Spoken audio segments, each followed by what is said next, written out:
is happening, fellow fantasy GMs? I am JJ Wang. He is the bearded one, DJ Dub. And with our powers combined, we are the Fantasy Couriers.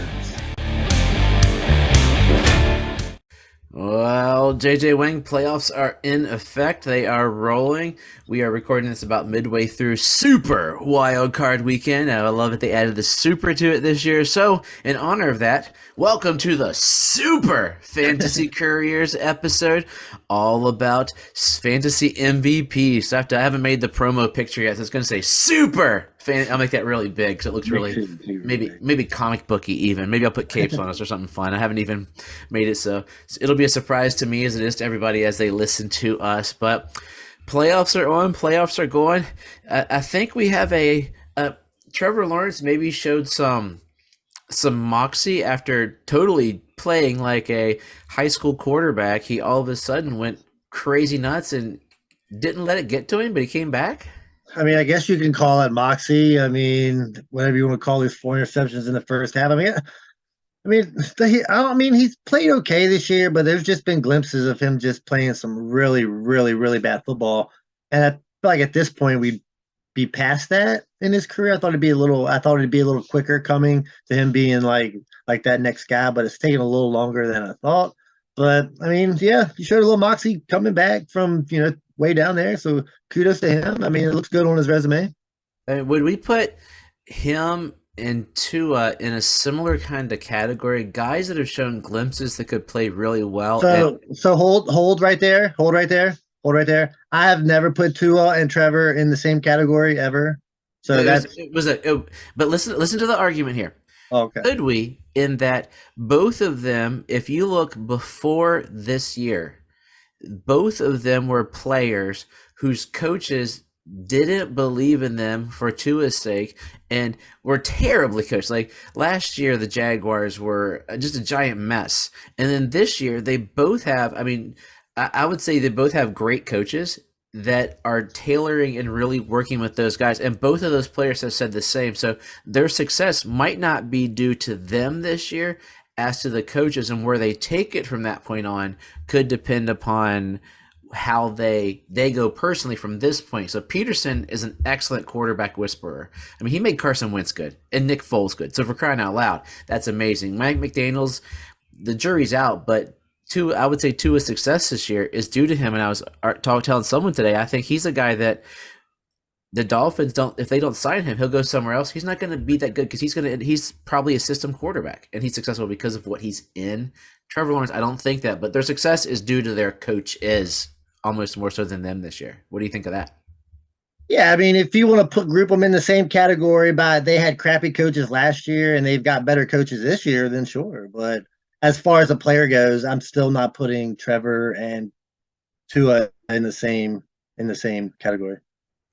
So we are the Fantasy Couriers, the Super Fantasy Couriers. You can hit us up any way you want to. I'm not going to go through it. It's down in the notes. You got us there. People hit us up on Facebook. We are going to be here. We're not going anywhere. We're going to spend about a month going what was, what stunk, what goes in the future, how we can get from there. If you're a redraft-only person, keep listening. Everything that we talk about, whether it's Dynasty or anything, it goes towards the redraft year because once you get to September 1st, we're all playing against each other. Some people just might trade differently throughout the year, but if you're a Dynasty person, you're going to love the next couple of months. Once we hit February, we're going to really hit Dynasty season going. We'll be throwing drafts out. We might even look at startup drafts. We haven't even talked that far ahead, but a lot of our talk really is Dynasty because the two of us are Dynasty guru nutheads. That's what our love is. We still do redrafts. We love the Dynasty. Love it. I don't know about guru, but yeah, I love Dynasty. Hey, we haven't talked probably since the number 3 overall Fantasy Pros expert from Week 17 had a cut. Oh, nice. Good job. Yeah, I'm still pretty terrible for the year, but I think I'm starting to understand it, so we'll see if they invite me back. It probably helps that Week 17, like a bunch of different people were setting, so, I mean, numbers were probably skewed. But, hey, you take that number 3 where you get it, man. Hey, Josh Allen was my number 1 quarterback that week. I'm sure it doesn't hurt that part, but yeah, I was like, cool. I was curious what would happen if it wasn't for that. I haven't seen Week 18, but I was like, number 3. Oh man, that was the highlight of my week. Seeing because that was really delayed because of the canceled game. But yeah, so number three still. It's funny. 30 guys that ranked in September are gone. They no longer exist. They totally. I was like, wow, I'm looking pretty. Oh man, there's 30 less people in these Well, rankings. They yeah, I don't look as mean, good. because ranking sounds cool the first 2 weeks until you realize that it's more work than you want to put into it, and it's a big guessing game where you're trying to rank 500 people and half of them end up stinking, and they were like, "Man, screw this! It's not as much fun as I thought it was going to be." Well, That's why I never. That's why I never did it. I would have quit. I'd have quit midway through the season. I look at it. I'm not last. When we started, there were 193. So I basically finished in the top three quarters of the humans that started, and all those quitters. They count as people that were there. Is the way I look at it. It doesn't look impressive if you look at it at the end. Kind of like if another point that we'll make throughout the offseason is you can't look at players from what they did for the whole season, because you could have 3 weeks. Who was a couple years ago? There's somebody who had like two, oh, like Cooper. Cooper had that one year where he had those like 3 games that were like 200 yards or whatever, and the rest of the year was poo. But he still ended up with 1,000 yards because, yeah, 3 out of his 16 games were 600 yards. So you're talking about Tyler Lockett's whole career? Yeah, except for this year. I think this year he would be a guy we'd have to say sorry. He proved me wrong this year because, yeah, I've never been a Lockett guy. But yeah, so. And also, as you look at us, part of the goal of the show is we'll talk about guys that are good. JJ Wang here will catch me when I'm talking too much about those guys. But the goal is to hit on guys that might be a little bit outliers, guys that we don't think about. But those are the guys that really win you your leagues. Obviously, if you have Josh Allen, you're in the championship. You have Patrick Mahomes, but you can't do it with just those guys. You need those little guys afterwards, which leads to the theme of today's show. The season that was, a year of excitement, a year of fun, a year of joy. There were many victories, many defeats, many tough losses, many injuries, many challenges. Many who gave 100% on the field, but there can only be the proud fantasy.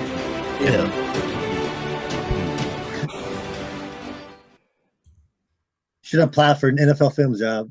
That was fun. Oh, I would love that. I'd love jumping in there, whole Greg Cassell do those. Oh, that's amazing stuff. Amazing stuff. But yeah, so we have our MVPs. They're not good. Some of these guys. We have a couple guys on here that obviously are the top guys.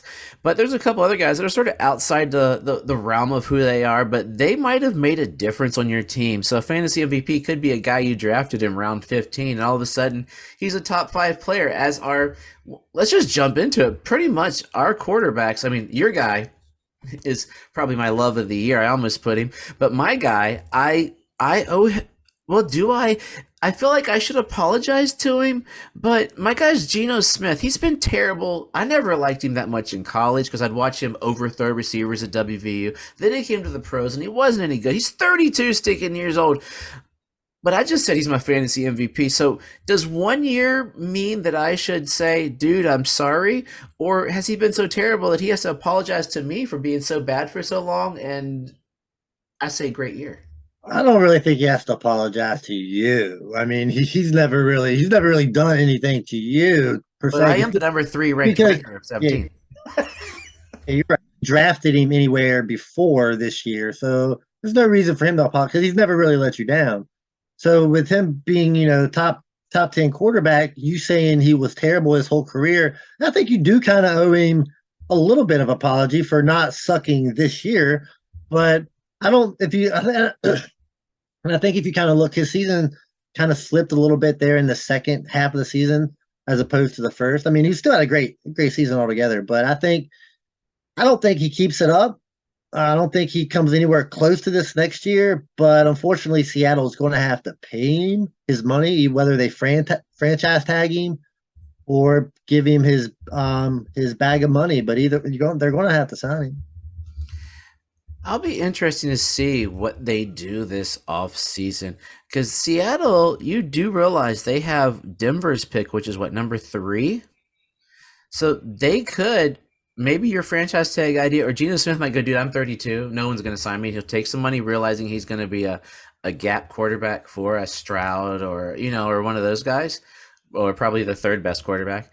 Yeah, I don't think honestly, I don't think if they're at number 3, I don't think they get a quarterback at number 3. I don't think the third quarterback's good enough to go number 3. I don't think so either, but you never. I mean, knowing the way Houston plays football, they'll draft a lineman, and then that'll leave them with one of the top two guys, and then they'll draft him. But yeah, Geno Smith.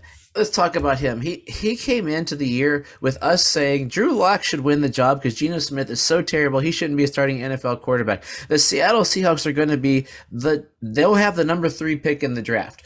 But not because they got it from the Broncos, because the Broncos are going to the Super Bowl in DJ Dove's book. The Seahawks are going to be so terrible. Then they go to the playoffs. They played a good first half in the playoffs. Then they just played the team that I think Super Bowl bound, the 49ers. They're head and shoulders above the Seahawks as a whole team. But look at the year that was for Geno Smith. 4,282 yards, 30 touchdowns, only 11 interceptions. That's a great ratio to turn your season around. 366 rushing yards and a touchdown on that side. 69.8% passing completion percentage. That's a pretty good year for a guy who all of us thought should barely be the backup quarterback, much less that. And if you drafted him, you probably got him off waivers. If you drafted him, you're in a big league or a super flex league. But he ended the year as the number 5 quarterback, ahead of Justin Fields, Kirk Cousins, Trevor Lawrence, Daniel Jones, Justin Herbert, Tom Brady, Aaron Rodgers, Lamar Jackson. I am sorry. Yeah, that's all you can say. I mean, like you say, yeah, he had a good year. So kudos to Geno Smith. My quarterback MVP. I never thought I'd say that. Hopefully, he does it again next year. Hopefully, he doesn't get overdrafted. But we'll see. Switching over to me is a guy I'll apologize to. He kind of, I mean, honestly, to me, he's kind of like in the mold. I don't want to say in the mold of Geno Smith because he's had a few better years than Geno Smith. That's Jared Goff. Great year. Great in the beginning, great in the end. He had a few games in the middle that weren't the best, but overall for a Lions team that was in the playoff hunt till the end, Jared Goff did a great job. Top 10 quarterback. Really can't ask for anything else. If he was drafted low, if drafted at all. I'm sure he was drafted as somebody's number 2, but yeah, like you got more to say about him than I do. He had 4,400 yards, almost 30 touchdowns. Yeah, great year, man. Just like I said, I just don't think going into the next season, I just can't see Jared Goff being the top 10 quarterback again. I disagree. I could see him easily being top 10. I think they saw enough with him there at the end of the season. He carried them to the point that if the Seahawks hadn't gotten a couple of those calls, which we could do a whole episode. All right, so are you drafting Jared Goff as a top 10 quarterback next year? I probably I don't have any redrafts. Yes, I will. You know me. The only draft we have that I do redraft is the auction draft. So I'll try to get Jared Goff. So he'll be one of my super flex quarterbacks. Will he be a top 10? Depends how. I haven't looked at my rankings yet, but based upon this year with the weapons he's got, he could be my number 12 quarterback or top 10. So no, 10 to 12, I could put him right there. So QB1 easily, yes. I think so with what he did and with where they're going. I mean, the needle's pointing up for that team. They could have been in the play. Like they were this close to the playoffs. If they get another Hutchinson, their defense is good, gets better. They could be a great wild. We could see him next year on Super Wild Card Weekend. But while Jared Goff is up at the podium, we want to give him another award. He's going to get the only comeback fantasy player of the year award because he was terrible. Like Geno Smith, nobody thought was good, but Jared Goff was playing last year, and he only threw for 3,200 yards, 19 touchdowns, 8 interceptions. He was bad, very, very bad last year, and everybody thought he was done. They're like, okay, draft a quarterback, and he turned around. So Jared Goff will also give you comeback player of the year. And where do you see him? Like I say him QB1 to start the year. Yes. Where do you put him? Right around QB 15. I mean, I'm not going any higher than that. Like I said, I just don't. I mean, I think kind of like Kirk Cousins. Like Kirk Cousins was a top 8 quarterback, but you're not putting Cousins as a top 10 quarterback. Cousins is literally a top 10 quarterback every year, and we never put Cousins as a top 10 quarterback. So I can't put Jared Goff, who's never a top 10 quarterback, as a top 10 quarterback just because he had one good year. Can I ask a question? Does putting them top 10, so there's guys that you Kirk Cousins is, he's been called the Mendoza line. Yeah, I see Jared Goff as a QB2, and no way in my world is Jared Goff a QB1. If that makes more, would Kirk Cousins be a QB1? Kirk Cousins is not a QB1 for me. So he's number 14, like right. They're right at David Carr would have been in that but he was terrible. So, but yeah, right there in that kind of group of quarterbacks. I mean, easily look here, guys that can jump golf out. Justin Herbert is below him. Lamar Jackson is below him. Aaron Rodgers, Tua, maybe Russ Wilson if he gets a good coach. So right there, you've got your 15. Dak Prescott is QB 18 on the year. Kyler Murray QB 19. Yeah, I might have to. Well, I Dang, guess stop there's a being lot right. of there's a lot of quarterbacks. I mean, because you figure Geno's gonna drop. You Yep. you got your Kirk Cousins is right at QB 15. Yeah, golf. You stop being right. Okay, let's move on because it makes me sad because I love Jared Goff for some reason. Who's your running back MVP? Homer. Definitely not a homer. That's just because he's actually was like my fourth choice. But I'm gonna go with Tony Pollard. Way better season than I thought he was going to have.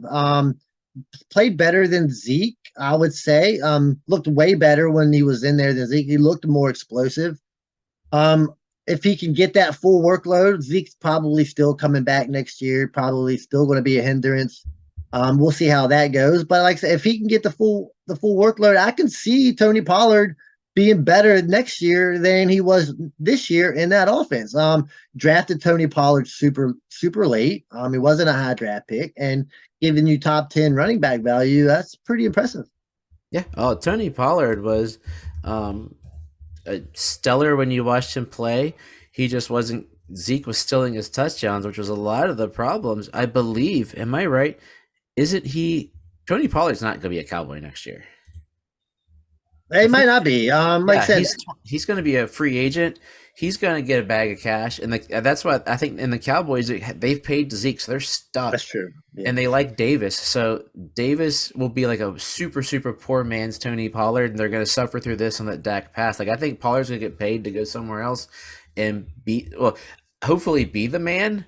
But he's going to be 26, so he's going to be on that other end of the problem of the team that pays him is going to be stuck with an Sure. old running back in a couple years. But yeah, but he has been underutilized, so he could be a guy years. So, yeah, totally Pollard proved us wrong.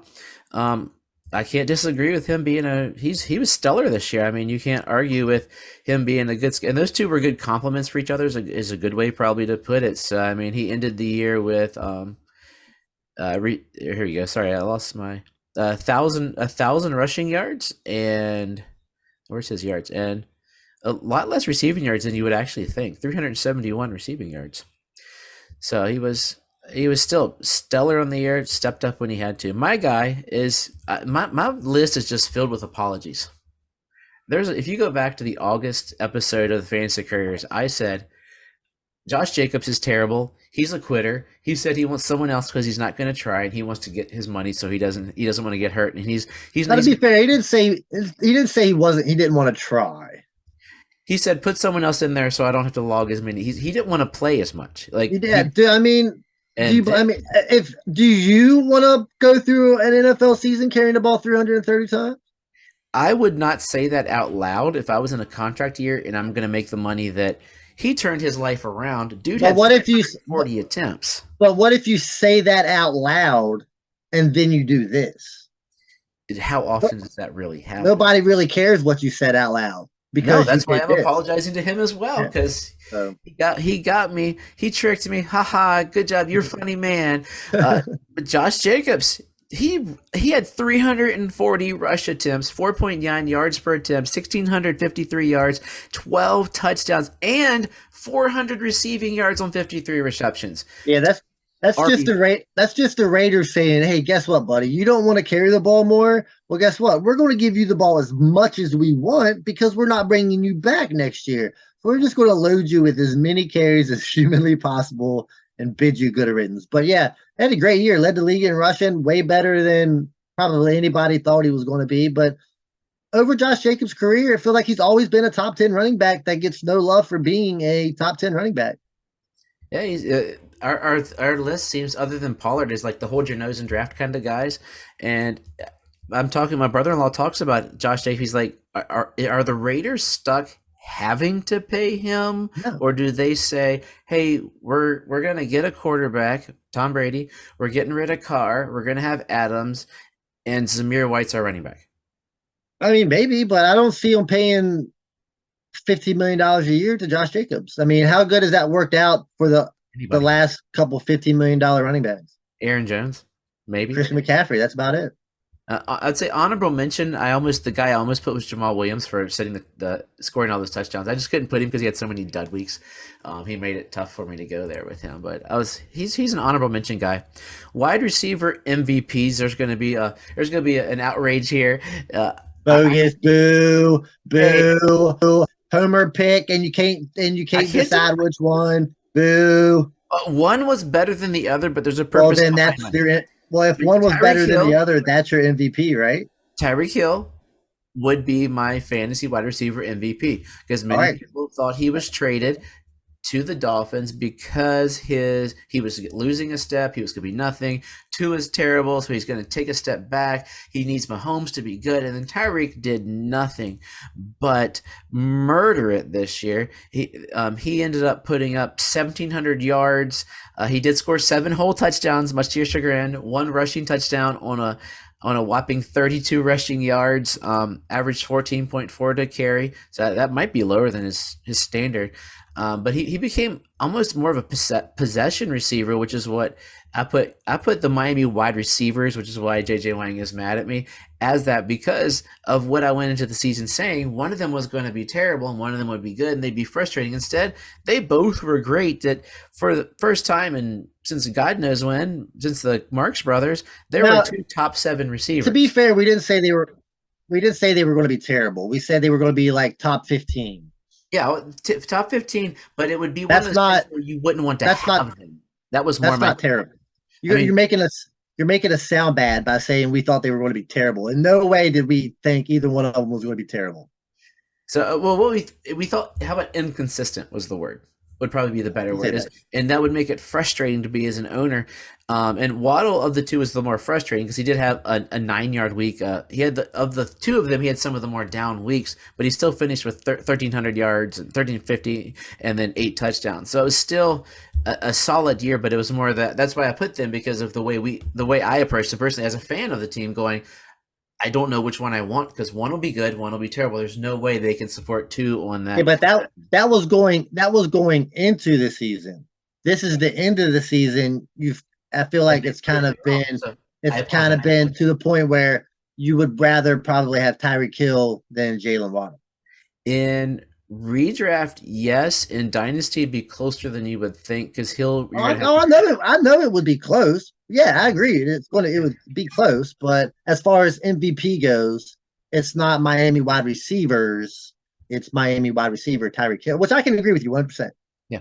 So I'll give it to Tyreek Hill to make you happy with an honorable mention to them because an apology for them. I'm not pulling back. I'm not pulling. All right, my guy is somebody that I didn't think was going to be this good at all, especially having to deal with his quarterback play throughout the year. We thought was going to be way better, and that's Devontae Adams. Ended up being the number 3 wide receiver without Aaron Rodgers, so it wasn't Aaron Rodgers making Devontae Adams. Devontae Adams was just really that good. I don't think anybody saw Adams being a top 3 like he was. But it came on the back of what Devontae Adams does best, and that's score touchdowns. No matter where Devontae Adams goes, scores touchdowns. I think he had 14 receiving touchdowns. I think it led the league. So, I mean, what more can you ask for a guy switching out of Aaron Rodgers, going to probably a worse situation, and still producing like he did the previous year? I don't want to say I owe him an apology because I wasn't really that hard on him. But I'll give him a great big strong kudos for proving us wrong that he's not an Aaron Rodgers product. I mean, the Raiders get a coup don't, but I would say, yeah, kudos to him. I thought he'd be okay with Carr because I thought they might have some mojo, and they've worked out together for the last decade. So I thought they'd be okay. I didn't think he'd be this good. I mean, he played good without Carr. Maybe even looked better. I mean, he had the 153-yard 2-touchdown game without Carr. So yeah, a solid week that he had, other than the Saints game, which really killed us. But Devontae Adams looks like he's might be quarterback proof. How many more now? He's 30 years old. Looking ahead, is he? He wants to be part of the new quarterback search. He's going to try to get an old guy. Like he might try to bring Aaron Rodgers over there, right? Or sign Tom Brady since he's old. I Maybe I can see Devontae Adams maybe getting one more top 10 receiver year in. I mean, he looks fantastic last year. Yeah. As long as they bring in a capable quarterback, I think Devontae Adams will be just fine. What if they just keep Jared Stidham? Jared Stidham loved Devontae. They'd be so I bad. think he might be in trouble if Jared Stidham is his quarterback.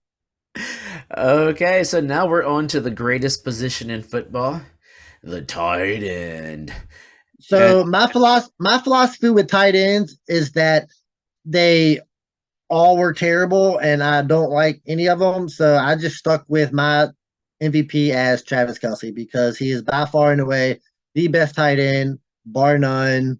Gives you a super advantage at the position because the rest of the tight ends are so inconsistent.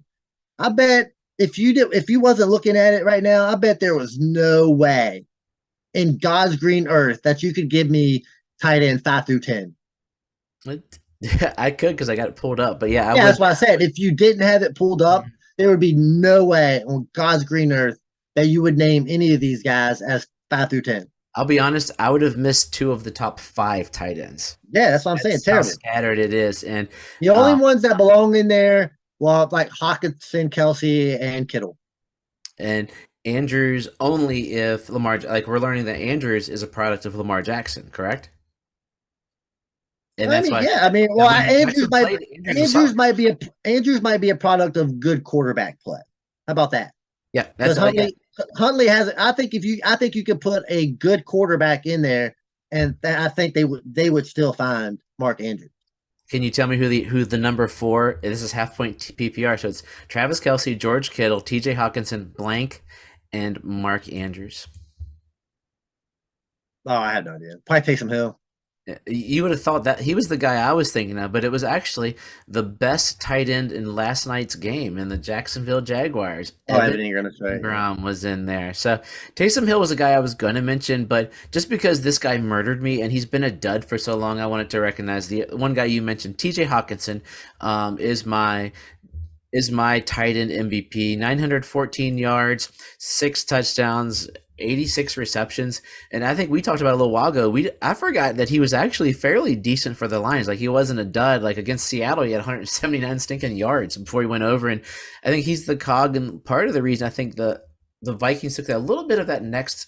Gave them that little next step to get them on that playoff run, and they could be done until we post this. Who knows? I don't even know the score of the game. Yeah. I mean, I could be wrong, but I felt Hawkinson had a bit of a Tyler Lockett season So he didn't have, he had because I 87, know he had 45, 34, 44. two gigantic games.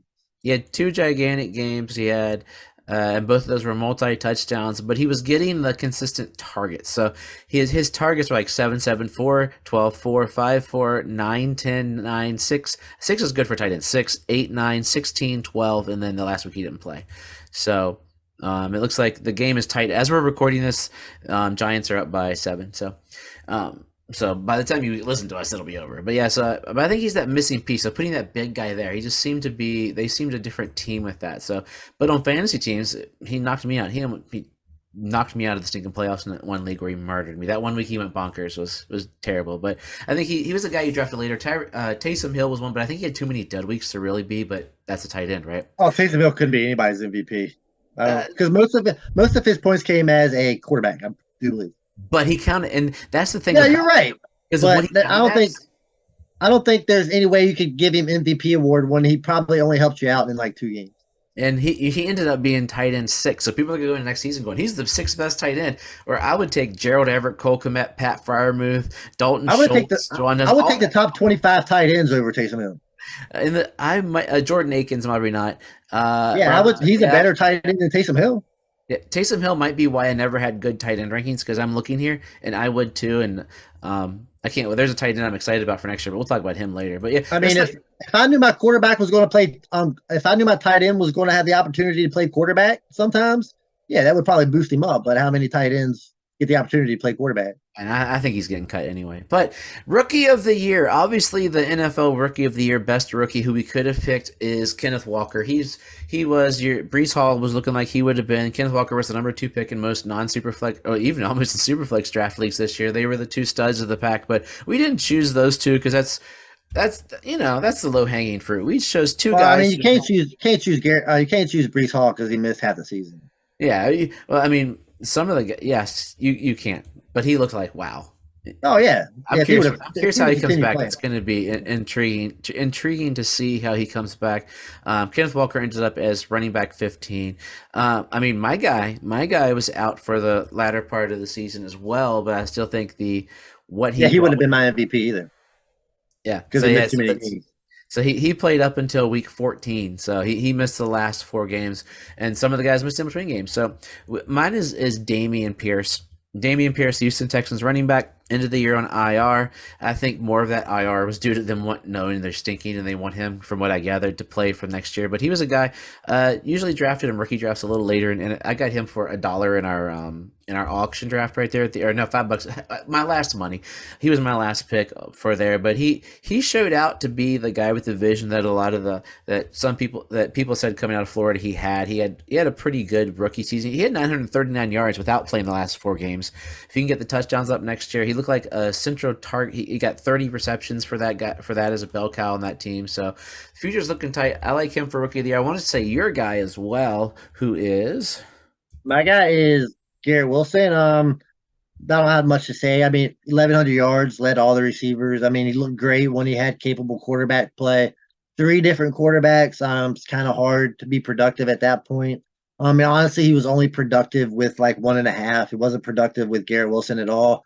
Looked really good with White, uh, Flacco, but White's not a good quarterback. Wilson's not a good quarterback. Flacco's not a good quarterback. So none of these guys are going to be Garrett Wilson's starting quarterback next year. We don't know who that's going to be. Derek Carr. But given what given what he did with these guys, I can't imagine given good quarterback play he would be worse.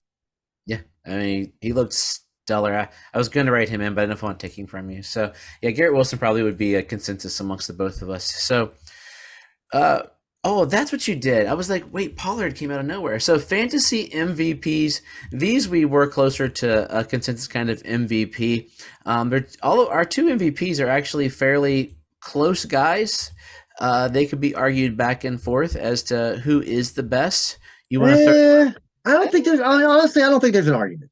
They're 2 points apart in standard in half PPR. Oh, sorry, half PPR. They are literally 2 points apart. Yeah, I In agree. I mean it's real PPR, close, but PPR, it's a couple more points. But if you're going into the season and you're drafting one of these guys, who you drafting first? oh, my guy Yeah, missed a that's what I'm game. saying. So my Okay, guy, so I of thought you were gonna course, say your guy was better. no. So my guy's Austin Eckler. He's been probably next to Josh Allen, one of my favorite players for the last 3 or 4 years. I've been waiting to win a title with Austin Eckler. And this year, since he helped me win a title, he saved some of his biggest games for the end of the season. And that's what's important when it comes to fantasy. When you're dropping 30-point games in Championship Sunday, that looks really good on your resume. Drafted as a top 3 running back, finished the season as a top 3 running back. Actually, number 2 running back has been that way for the last 3 or 4 years. Can't argue with what he's done. He doesn't run the ball a lot. So, I mean, the wear and tear on his body isn't as bad. I think he can probably still continue with the next 2 years because of the way he catches the ball and he still scores touchdowns. I did say Austin Eckler, right? I didn't know if I said his name. Yeah, and Okay. I'll tell you, you had one thing wrong. He was the number one Number running back on all platforms. Well, I was looking somewhere in the league where Christian McCaffrey had more points than Austin Eckler. They So might have been average because Christian McCaffrey would have, except he didn't play that game, week 9 game. Or was that bye week? No, 9, 10, 11, 12, 13. He missed. but I mean, I see what you're saying. Either way, I mean, it was really close either way. But yeah, I Austin mean, there was Eckler. points. I mean, he no, I don't think anybody honestly, I don't think anybody really expected him to be this good again. So going into next year, I think it's pretty safe. I mean, he might drop a little bit, but I still think he's going to be super productive. No, yeah, Austin Eckler he's a different kind of running back. Like right now, he's on my list because I needed him just to get a couple more receptions and carries in that playoff game, and he cost me some DraftKings money. But yeah, Austin Eckler stellar, Christian McCaffrey stellar. As you see, we've all known he was great. He just was stuck in Carolina, and then we see him go to a well-run, well-coached organization, and He's taken off. Dude, He that team has so many weapons. weapons. It is insane, man. And then throw him like when they got him, I was like, this isn't fair. This is they just got a Konami code to put in with Debo getting healthy again. You got Ayuk who hope some weeks, most of the weeks, has decided to play this year. You got Kittle who's a top 5 tight end who they don't even need anymore. You got a great line. You're playing with the last guy picked in the draft as your quarterback, and he's killing it. Like the dude has had the best 5 game start of like it's not fair. You don't have to tell me. I picked them to go to the Super Bowl. They're my team, so. Yeah, they're when the playoffs came, they're my Super Bowl pick. I Oh, mean, boo. yeah, I got them I just versus. I mean, you know who the NFL wants in the Super Bowl, right? I've got it. It's the division. The Buffalo Bills Bills, versus who cares? Bills and the 49ers. You want Damar Hamlin to walk across the field on Super Bowl Sunday and just advertise that? Dude, ratings through the roof. Its ratings are anyway gold anyway. But yeah, so Christian Yeah, and McCaffrey. everybody. I don't think you really watch. I don't think any more people can really watch the Super Bowl that watch the Super Bowl. Though there's some people. There's going to be those like 3 or 4, and it'll go right over. Boom, there. So those are our fantasy MVPs. You can jostle with us on who you like. You'll notice some of us like obviously quarterback MVP would be Josh Allen, Pat Mahomes. So we're basing it sort of on a little bit of different scale, looking at life until we got to the last one. Like those guys are studs. Those guys are beasts. We could have argued in Justin Jefferson or Jamar Chase, who had stellar years and great quarterbacks. I mean, we only got so much time. I mean, everybody knows. Obviously, everybody knows that plays fantasy that these players are all great. Even the people that we talk about, everybody knows these guys. But like you said, we can only talk about the top 3 guys so much that it just gets repetitive and old. It's more fun to talk about the guys that you don't know are going to produce than the guys that are going to. I mean, get ready for an off season of Drake London, Joshua Palmer, KJ Osborne, and Brandon Ayuk. You'll get Brandon. a lot of Brandon Ayuk in the offseason. A lot. Yeah, so we'll be there. We'll be talking those guys up. That's what's gonna come. Maybe even a little Tyler Algier because you love some Tyler Algier. Well, I'd be talking about him a lot too. Anybody that's on my team, we're gonna be talking about a lot. Isaiah Pacheco, who knows? But JJ Wang, give us some words of wisdom as we finish off. Those are MVPs. Their trophies are in the mail. If they get lost, sorry guys. You can contact. We're sending them through UPPPS. So if it's not there, just go to UPPS.com and you can find them. Yep. All right. So this is where the fantasy world splits. We got the redraft guys taking like a 6-month vacation, and then the dynasty guys that stay on board and continue to look at these incoming rookies, which is so much fun. So again, if you don't play, now, granted, dynasty's not for everybody. Hashtag Seth Fadley, who's not a not a very good not a very good fantasy player. I'm just kidding, but yeah, it's not for everybody. Some people like enjoy the time off, but Dynasty is so much fun. At least give it an opportunity. You'll introduce yourself to a bunch of guys you never even knew existed. It's way deeper. It's way more fun, way more involved. So as always, trust yourself and trust the process.